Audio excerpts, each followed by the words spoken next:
Hello everyone, welcome to Gainful Hub. Today we are going to discuss the chapter number 1 from class 10th NCERT, that is chemical reactions and equations, and we are taking the subject science.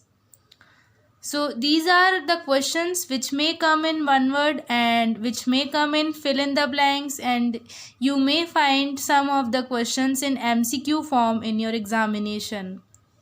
Let's start this. First is chemical reaction takes place when a chemical change occurs. यानी chemical reaction तब होता है जब chemical change आप देखते हैं. Second, the substances that undergo chemical change in the reaction are the reactants.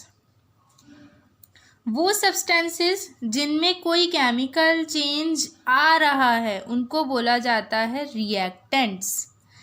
The new substance formed during the reaction is the product. और जब रिएक्शन हो गई यानी जो रिएक्टेंट है उसमें कोई रिएक्शन हो गई, उसके बाद जो नया सब्सटेंस बनेगा वो क्या कहलाएगा? Product. Reactants are always written on left hand side. तो जो रिएक्टेंट्स होते हैं वो हमेशा लेफ्ट हैंड साइड पे होंगे और जो प्रोडक्ट्स होंगे वो हमेशा राइट हैंड साइड पे होंगे. So products are always written on right hand side, that is RHS. Next is a single product is formed from 2 or more reactants. तो एक सिंगल प्रोडक्ट बन रहा है 2 या 2 से ज़्यादा रिएक्टेंट्स को कंबाइन करने पर, तो वो रिएक्शन क्या कहलाती है? Combination reaction. Next is calcium hydroxide reacts with carbon dioxide to give. जब आप कैल्शियम हाइड्रोक्साइड को रिएक्ट करवाते हैं CO2 यानी कार्बन डाइऑक्साइड के साथ, तो हमें क्या मिलता है? Calcium carbonate and water.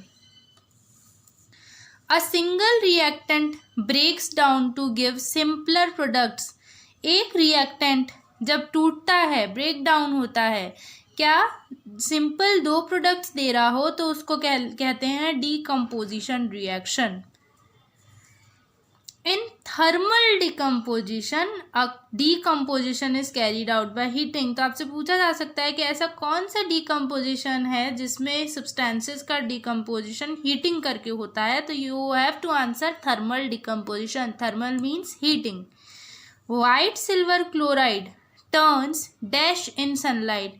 White silver chloride का कलर कैसा हो जाता है सनलाइट में? ग्रे.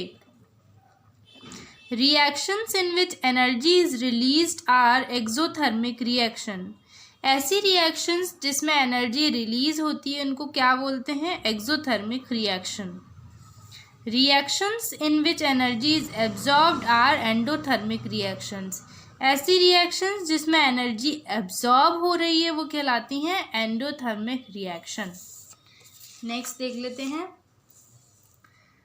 तो this is first is here precipitate is an insoluble substance. जो प्रेसिपिटेट होता है वो इनसल्यूबल होता है, वो वाटर में सल्यूबल नहीं होता है. If a substance gains oxygen during a reaction it is said to be oxidised. अगर कोई सब्सटेंस ऑक्सीजन गेन करता है तो हम बोलते हैं कि ये ऑक्सीडाइज हो गया है. और अगर substance if a substance loses oxygen during a reaction it is said to be reduced.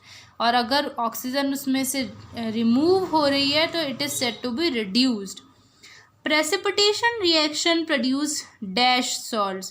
Precipitation reaction कैसे सॉल्ट्स देता है हमको? इनसॉल्यूबल सॉल्ट्स देता है. सो आज के लिए इतना ही, एंड नेक्स्ट वीडियो लेक्चर में हम फिर से एक नए चैप्टर के साथ मिलेंगे. And please do like, share and subscribe my channel, and don't forget to press the bell icon. Thank you so much for watching.